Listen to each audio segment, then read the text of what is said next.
All right, welcome everybody. Today we're going to introduce chemical bonding.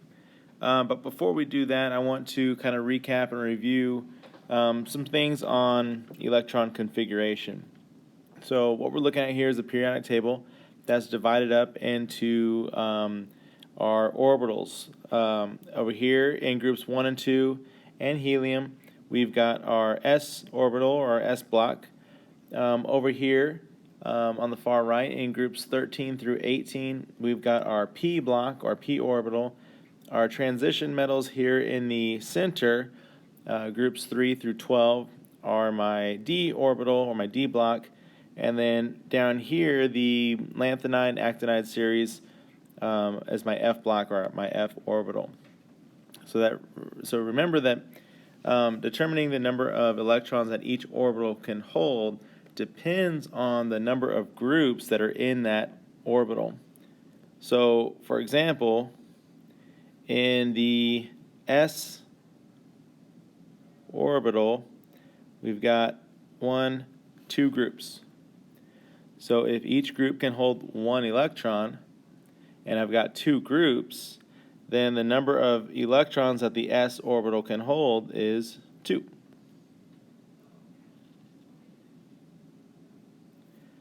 When I look at my p block, or my p orbital,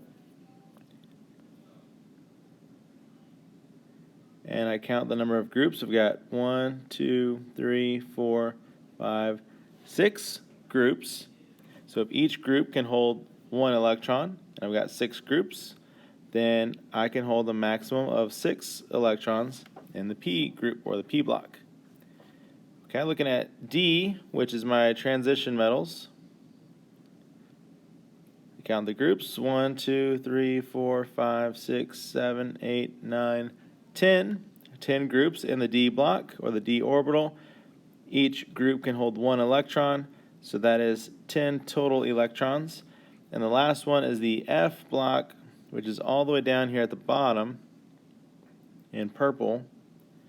And I count those. I got 1, 2, 3, 4, 5, 6, 7, 8, 9, 10, 11, 12, 13, 14 different groups in that F block. So the total number of electrons that the F block can hold is 14. Okay, so number 2 review says, using the periodic table, electron orbitals fill up from left to right, starting with 1s.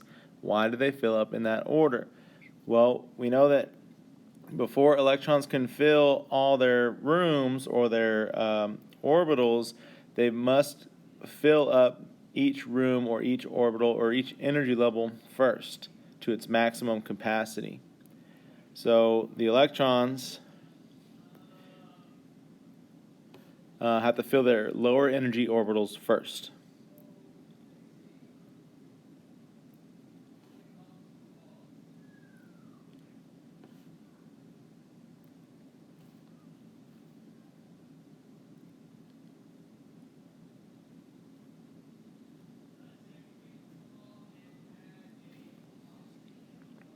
All right, so what can you infer about the relationship between the period number and the energy levels?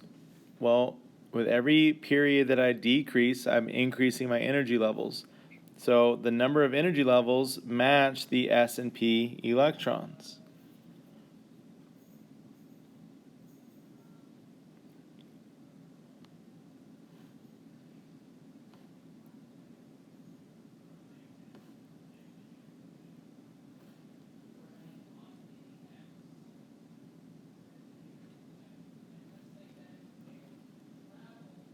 They match the energy level of the s and p electrons. So now let's look at writing our electron configurations for a few different elements, starting with helium. So helium is atomic number 2. It's in the 1s orbital. So let's see here. Here's helium way over here in the top right corner.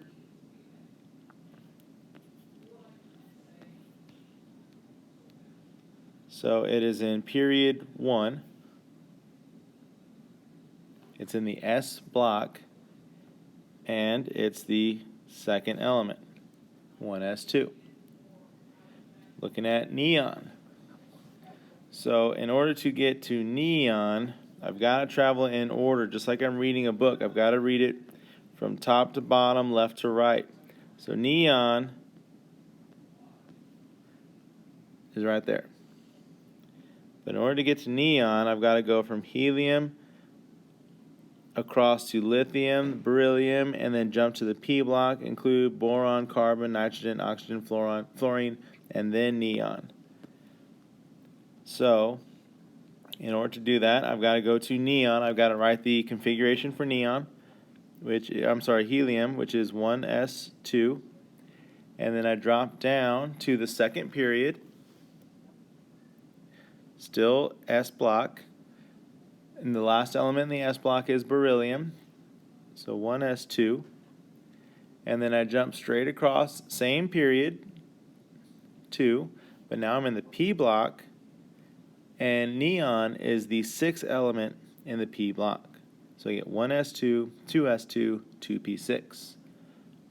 Argon is one level below that, one period below that. So again, reading top to bottom, left to right, like you're reading a book. You start with the configuration for helium, which is 1s2. Can't write a 2. There we go.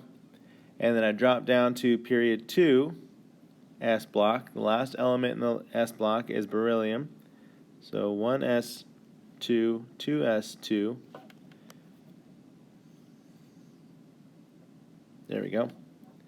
And then jump straight across to the same period, but now the P block, and go all the way across to neon. We said neon was 2p6. Now, after neon, I drop down to the third period, and the last element in the third period is in the S group, magnesium, second element.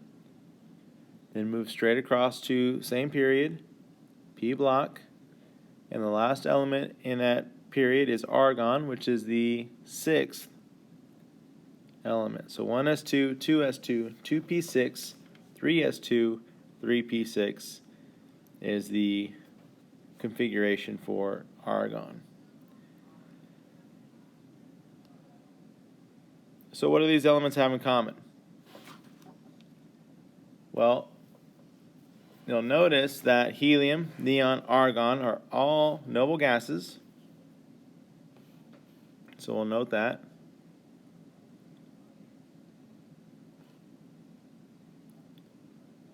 And they're all stable. And they all have their octet.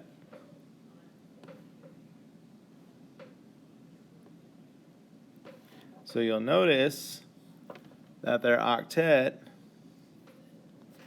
is the S2P6. You notice that they all have in common S2P6, with the exception of helium, because helium only has 2 valence electrons. So all other elements have their octet expressed as S2P6.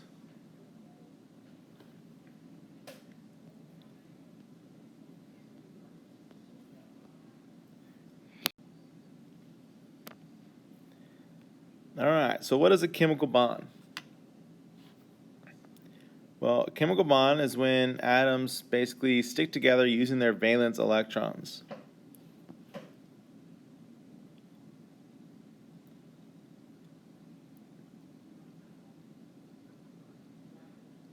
So there are these forces that cause or allow these electrons to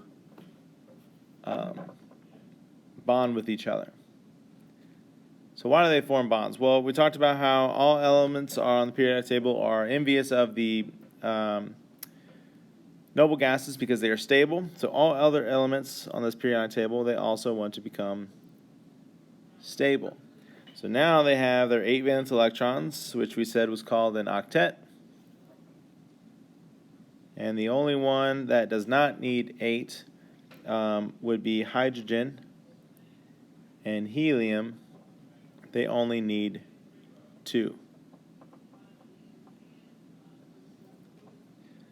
So you would imagine that since the noble gases already have 8, they're not going to want to bond with other atoms. So all those elements, that want to be like the noble gases, will have what we call a noble gas configuration.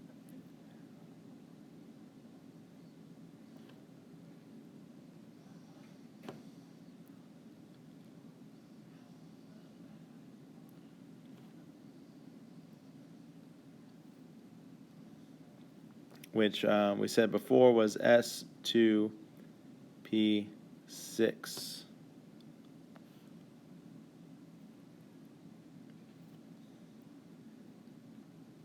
All right, so the reason that these atoms barely form bonds is because the noble gases, they're already stable.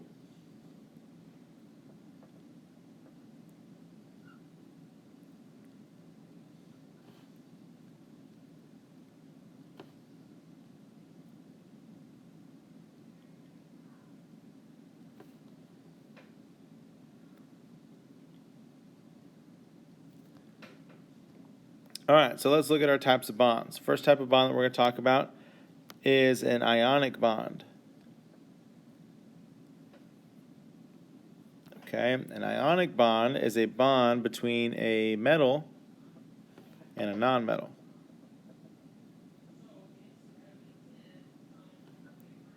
So I'm bonding elements that are on the left side of the metalloids to an element that's on the right side of the metalloids, metal and a nonmetal. So the metal, they're cations, which means they're going to lose electrons. They are going to transfer their electrons to the nonmetal. Okay, they're going to transfer their valence electrons to the nonmetal. A covalent bond is a bond between 2 nonmetals. So 2 elements that are both on the right side of the metalloids.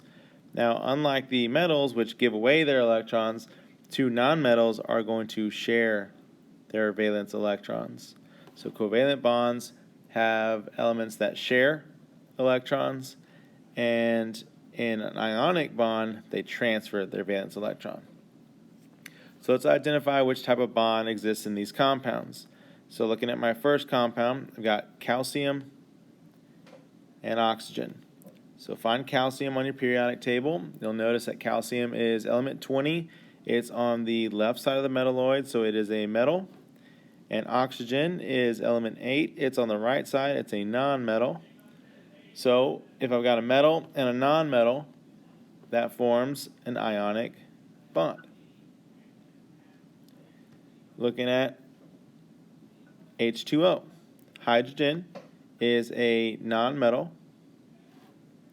Oxygen is a nonmetal. So I'm forming a bond between 2 nonmetals. That's a covalent bond. Iodine, I2. So it's telling me that there are 2 iodines.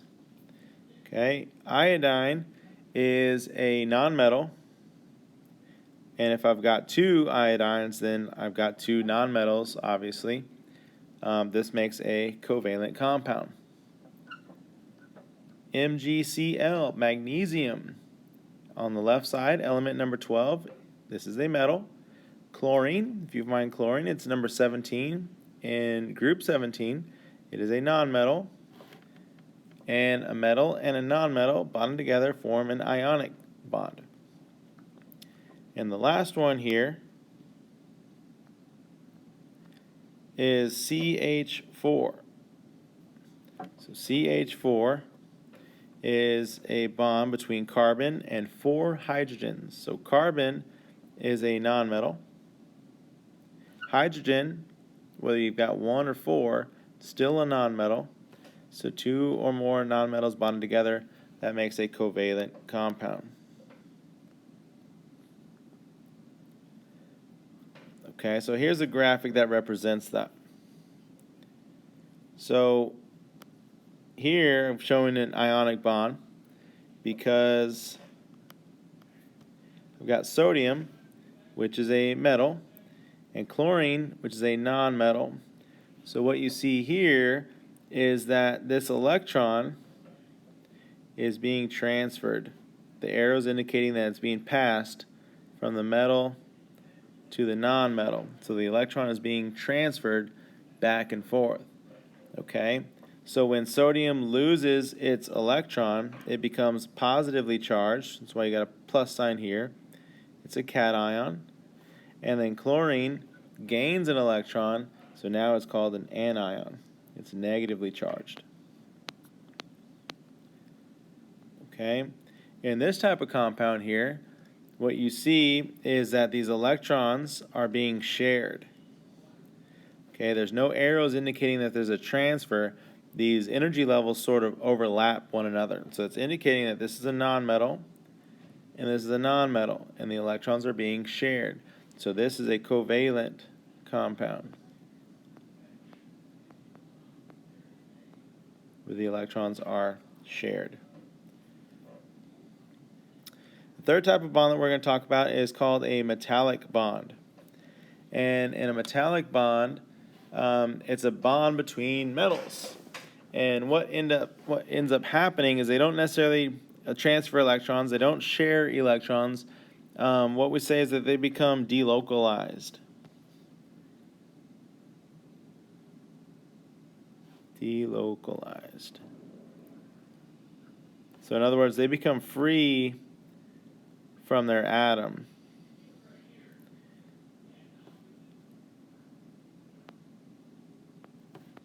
Okay, so they're freely moving around all the metal atoms, and we call them metal cations.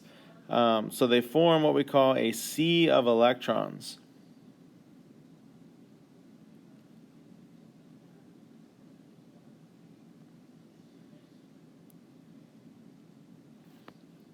Okay, around these cations. And it's because these electrons are so mobile that metals can have their properties such as luster, ductility, conductivity, and so forth. Okay, so just to recap those properties, the ability to be shaped or flattened, that is malleable.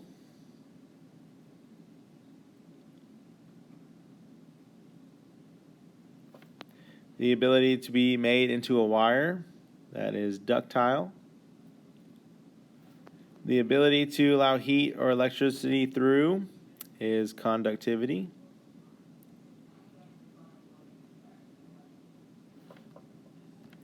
Okay, so here's a graphic down here at the bottom that kind of shows us that sea of electrons. Alright, so we've got a bunch of metal ions, positively charged cations, and these electrons, you notice that there's really no order to these electrons. They're just kind of freely moving around. We would say that these are delocalized. Okay, they're free to move about. They're not in one fixed position. Okay, so this is that sea of mobile electrons that we were talking about. Okay, you can see it again over here. You've got the metal sodium, the metal cation, and then around there you've got all your electrons that are freely moving about. Okay, these are the mobile electrons that give metals their properties.